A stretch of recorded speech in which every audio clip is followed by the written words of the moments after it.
ನಮಸ್ಕಾರ ವೀಕ್ಷಕರೇ, MN ಸ್ಟುಡಿಯೋದಿಂದ ನಾನು ಕದ್ರಿ ಮನೋಹರ್.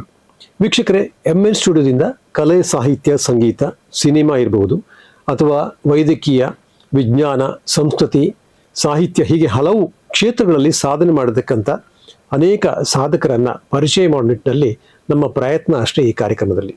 ಇವತ್ತು ನಮ್ಮ ಜೊತೆ ನಗರದ ಹಿರಿಯ ಹೃದ್ರೋಗ ತಜ್ಞ ಡಾಕ್ಟರ್ H. ಪ್ರಭಾಕರ್ ಅವರಿದ್ದಾರೆ. ನಮಸ್ಕಾರ ಡಾಕ್ಟರ್. BP ಶುಗರ್ ಇದ್ದವರಿಗೆ ಹಾರ್ಟ್ ಅಟ್ಯಾಕ್ ಆಗುವ ಸಾಧ್ಯತೆಗಳು ಜಾಸ್ತಿ, one of the risk factor ಅಂತ ಹೇಳಿ. ಎಷ್ಟೋ ಜನ ಅವರಿಗೆ BP ಇರೋದಿಲ್ಲ, ಶುಗರ್ ಕಾಯಿಲೆನೂ ಇರೋದಿಲ್ಲ, ಚೆನ್ನಾಗಿರ್ತಾರೆ. ಅವ್ರು ಸಡನ್ ಆಗಿ ಕೊಲಾಪ್ಸ್ ಆಗೋದು, ಡೆತ್ ಆಗೋದು, ಆದರೆ ಕಾರ್ಡಿಯಕ್ ಅರೆಸ್ಟ್ ಆಗುವಂಥದ್ದು ಇರುತ್ತೆ. ಇದು ಯಾಕೆ?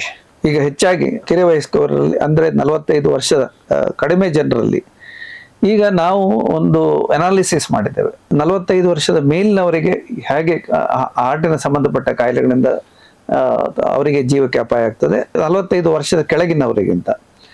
45 ವರ್ಷ ಮೇಲಿನವರಲ್ಲಿ 95% ಜನರಿಗೆ ಹಾರ್ಟ್ ಅಟ್ಯಾಕ್ ಅಥವಾ ಹೃದಯಾಘಾತದಿಂದ ಅವರಿಗೆ ಜೀವಕ್ಕೆ ಅಪಾಯ ಉಂಟಾಗ್ತದೆ. ಉಳಿದ 5% ಜನರಿಗೆ ಹೃದಯ ಸಂಬಂಧಪಟ್ಟ ಬೇರೆ ಕಾಯಿಲೆಗಳಿಂದ ಆಗ್ತದೆ.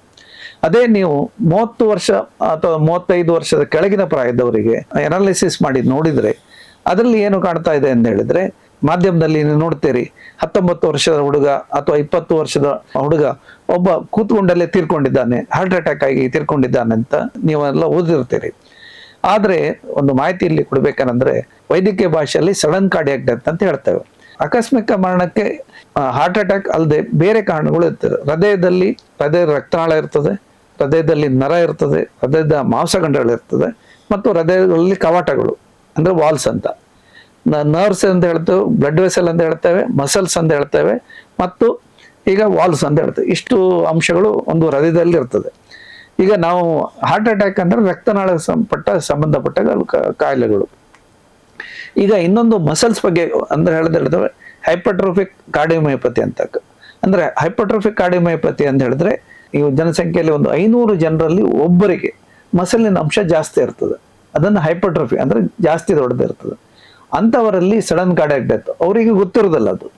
ಅದು ಹಾರ್ಟಿನಲ್ಲಿ ಕಾಯಿಲೆ ಇದೆ ಅಂತ ಬೇರೆ ಯಾವುದೇ ಸಿಂಪ್ಟಮ್ಸ್ ಅವ್ರಿಗೆ ಗೊತ್ತಾಗೋದಿಲ್ಲ. ನಿಮ್ಗೆ ಗೊತ್ತು ಮಾಡೋದು ಹೇಗೆ ಅಂತ ಹೇಳಿದ್ರೆ, ಮನೆಯಲ್ಲಿ ಚಿಕ್ಕಪ್ಪ, ದೊಡ್ಡಪ್ಪ ಅಥವಾ ಅಣ್ಣ, ತಮ್ಮ, ಕಸಿನ್ಸ್ ಯಾರಾದ್ರೂ ಸಡನ್ ಈ ತರ ಆದ್ರೆ ಅವರ ಎಲ್ಲಾ ಕುಟುಂಬದ ಜನರು ಒಂದು ECG ಮಾಡಿದ್ರೆ, ಒಂದು ಇಕೋಕಾರ್ಡಿಯಸ್ ಮಾಡಿದ್ರೆ ಅವರಿಗೆ ಗೊತ್ತಾಗ್ತದೆ ಇದು ನಮಗೆ ಹಾರ್ಟಿನ ಮಸಲ್ ಅಂದ್ರೆ ಮಾಂಸಖಂಡಕ್ಕೆ ಸಂಬಂಧಪಟ್ಟ ಕಾಯಿಲೆಗಳು ಅಲ್ಲ ಅಂತ. ಇನ್ನೊಂದು ಕಾಯಿಲೆ ಅಂತ ಹೇಳಿದ್ರೆ ಹಾರ್ಟ್ ಮಸಲ್ ಅಲ್ಲಿ ವೀಕ್ನೆಸ್ ಅಂದ್ರೆ ವೀಕ್ನೆಸ್ ಆಗಿ ಅದು ಡೈಲೇಟೆಡ್ ಕಾರ್ಡಿಯೋಮಯೋಪತಿ ಅಂತ ಹೇಳ್ತೇವೆ. ಅದು ಸಹ ಸಣ್ಣ ವಯಸ್ಕರನಲ್ಲೇ ಕಾಣಿಸ್ಕೊಳ್ತದೆ. ಅದು ಸಾಧಾರಣ ಒಂದು 15 ವರ್ಷದವ್ರು ಇರ್ಬೋದು, 20 ವರ್ಷದವ್ರು ಇರ್ಬೋದು, 30 ವರ್ಷದವ್ರು ಆ ಅಂಶಗಳು ಕಾಣಿಸ್ಕೊಳ್ತದೆ. ಆವಾಗ ಅವರಿಗೂ ಸಹ ಬೇರೆ ಯಾವುದು ಸಿಂಪ್ಟಮ್ಸ್ ಇರೋದಿಲ್ಲ, ಏನು ತೊಂದರೆಗಳು ಇರೋದಿಲ್ಲ. ಮನೆಯಲ್ಲಿ ಬೇರೆಯವರಾಗಿ ಎಲ್ಲ ಆಕ್ಟಿವಿಟಿಯನ್ನು ಮಾಡ್ತಾ ಇರ್ತಾರೆ. ಸಡನ್ ಇದು ವಾಕಿಂಗ್ ಹೋದಾಗ ಅಥವಾ ಊಟ ಮಾಡುವಾಗಲೋ ಡ್ಯಾನ್ಸ್ ಮಾಡುವಾಗಲೋ ಸಡನ್ ಆಗಿ ತೀರ್ಕೊಳ್ತಾರೆ.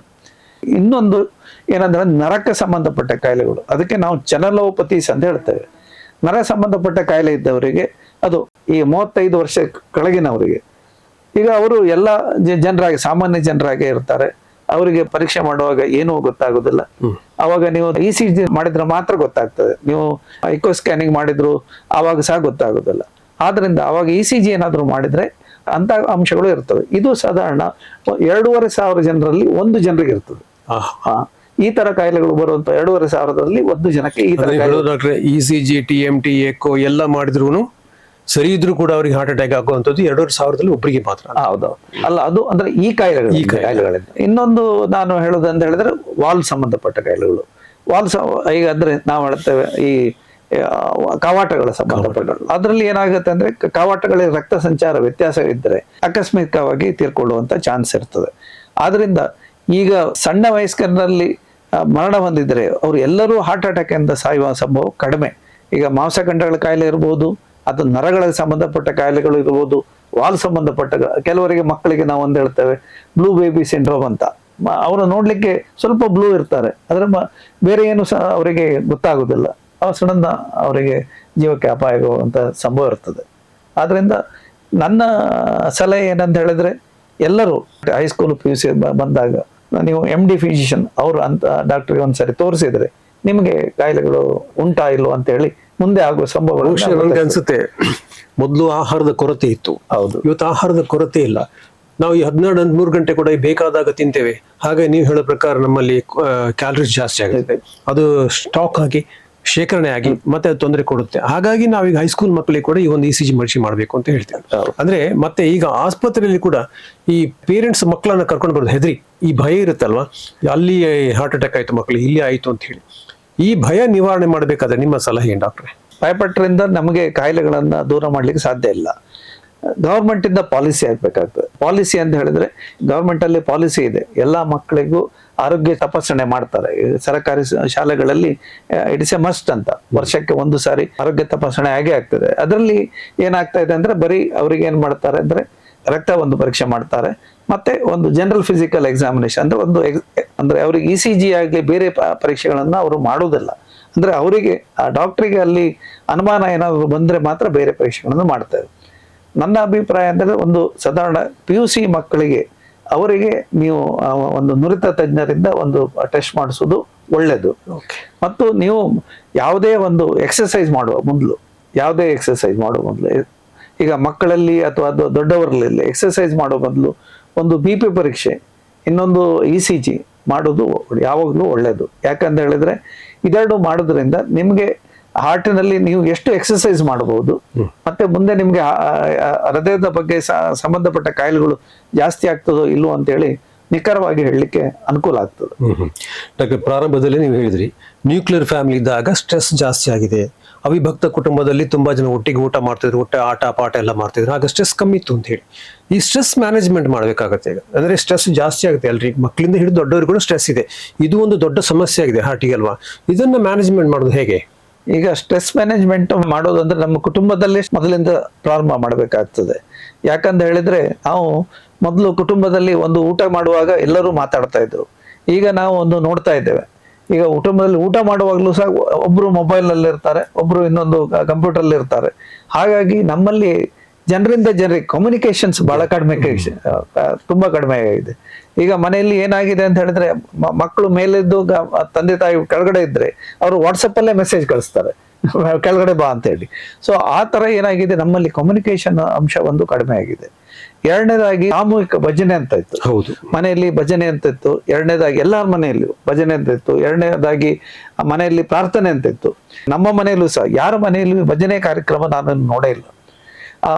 ಮತ್ತು ಎರಡನೇದಾಗಿ ಸಾಮೂಹಿಕ ಪ್ರಾರ್ಥನೆ ಅಂತೂ ಅಂದ್ರೆ ಮೊದಲು ಹಬ್ಬಕ್ಕಾಗ್ಲಿ ಅದೊಂದು ಸಾಮೂಹಿಕ ಪ್ರಾರ್ಥನೆ, ಒಂದು ಬೆಳಗ್ಗೆ ಒಂದು ಹಬ್ಬಕ್ಕೆ ಆ ದಿವಸ ಎಲ್ಲರೂ ಅಲ್ಲಿ ಕೂತ್ಕೊಂಡು ಒಂದು ಅರ್ಧ ಗಂಟೆ ದೇವ್ರ ಪೂಜೆ ಮಾಡಿ ಇದು ಅಂತ ಸಾಮೂಹಿಕವಾಗಿ ಪ್ರಾರ್ಥನೆ ಮಾಡು. ಅದರಿಂದ ಏನಾಗ್ತದೆ, ನೀವು ಭಜನೆ ಮಾಡೋದ್ರಿಂದ ಮನಸ್ಸಿನ ಶಕ್ತಿ ಒಂದು ಕಡೆ ಕೇಂದ್ರೀಕೃತವಾಗಿ ನಿಮ್ಮ ಚಂಚಲತೆಯನ್ನೆಲ್ಲ ಕಡಿಮೆ ಮಾಡ್ತದೆ. ಇದು ಎರಡನೇದಾಗಿ. ಮೂರನೇದಾಗಿ ನೀವು ಓದುವುದು ಬಹಳ ಕಡಿಮೆ ಆಗಿದೆ.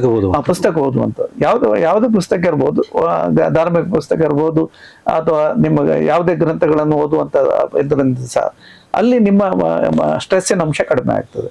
ಮೆಡಿಟೇಷನ್ ದೇಹದ ಬಗ್ಗೆ ತುಂಬಾ, ಮೆಡಿಟೇಷನ್ ಮತ್ತೆ ಯೋಗ ಇದರಿಂದ ತುಂಬಾ ಅನುಕೂಲತೆ ಇದೆ. ಇದರಿಂದ ಅನುಕೂಲ ಏನಂತ ಹೇಳಿದ್ರೆ, ಒಂದು ಫಿಸಿಕಲಿ ನಿಮ್ಗೆ ಒಂದು ರಿಲ್ಯಾಕ್ಸೇಷನ್, ಒಂದು ಸ್ಟ್ರೆಚಿಂಗ್ ಎಕ್ಸರ್ಸೈಸ್ ಆಗ್ತದೆ. ಎರಡನೇದಾಗಿ ಮಾನಸಿಕವಾಗಿ ನಿಮ್ಮ ಸ್ಟ್ರೆಸ್ ಲೆವೆಲ್ ಕಡಿಮೆ ಆಗ್ತದೆ. ಕೆಲಸ ಮಾಡ್ತಾ ಇದ್ರೆ ಬ್ರೇಕ್ ತಗೊಳ್ಬೇಕು. ಈಗ ಏನ್ ಮಾಡ್ತಾ ಇದ್ದಾರೆ, ನಾವು ಹೇಳ್ತಾ ಇದ್ದ ನಮ್ಮ ಇದರಲ್ಲಿ 365 ದಿವಸ ಅವನು ಕೆಲಸ ಮಾಡ್ತಾನೆ, ಅವನು ಒಳ್ಳೆ ವ್ಯಕ್ತಿ ಅಂತ. ಅದು ತಪ್ಪು. ಯಾಕಂತ ಹೇಳಿದ್ರೆ ನಮ್ಮ ದೇಹಕ್ಕೆ ವೇರ್ ಅಂಡ್ ಟೈರ್ ಅಂತ ಹೇಳ್ತೇವೆ. ವೇರ್ ಅಂಡ್ ಟೈರ್ ಇರೋದ್ರಿಂದ ಅದರಿಂದ ಒಂದು ಬ್ರೇಕ್ ಅಂದ್ರೆ 3 ತಿಂಗಳು 6 ತಿಂಗಳಿಗೂ ರಿಲ್ಯಾಕ್ಸೇಷನ್ ಮಾಡೋದು ಉತ್ತಮ. ಅದರಿಂದ ನಿಮ್ಮ ಸ್ಟ್ರೆಸ್ ಲೆವೆಲ್ ಕಡಿಮೆ ಆಗ್ತದೆ. ವೀಕ್ಷಕರೇ, ಚಿಕ್ಕ ವಯಸ್ಸಿನಲ್ಲಿ ಹಾರ್ಟ್ ಅಟ್ಯಾಕ್ ಅಥವಾ ಹೃದಯದ ಕಾಯಿಲೆ, ಹೃದಯ ಸ್ತಂಭನ ಅಂತ ನಾವು ಕೇಳ್ತಾ ಇದ್ವಿ ಮಾಧ್ಯಮಗಳಲ್ಲಿ. ಈ ವಿಚಾರದ ಬಗ್ಗೆ ಸಾಕಷ್ಟು ಮಾಹಿತಿಗಳನ್ನ ನಮ್ಮ ಡಾಕ್ಟರ್ ಪ್ರಭಾಕರ್ ಅವರು ಹಂಚ್ಕೊಳ್ತಾ ಇದ್ದಾರೆ. ವೀಕ್ಷಕರೇ, MS ಸ್ಟುಡಿಯೋದ ಕಾರ್ಯಕ್ರಮಗಳನ್ನ ಫಾಲೋ ಮಾಡಿ, ಲೈಕ್ ಮಾಡಿ, ಸಬ್ಸ್ಕ್ರೈಬ್ ಮಾಡಿ, ಅದೇ ರೀತಿ ಶೇರ್ ಮಾಡಿ ಅಂತ ಹೇಳ್ತಾ ಮತ್ತೆ ಮುಂದಿನ ಸಂಚಿಕೆಯಲ್ಲಿ ಭೇಟಿ ಆಗ್ತೀವಿ. ನಮಸ್ಕಾರ.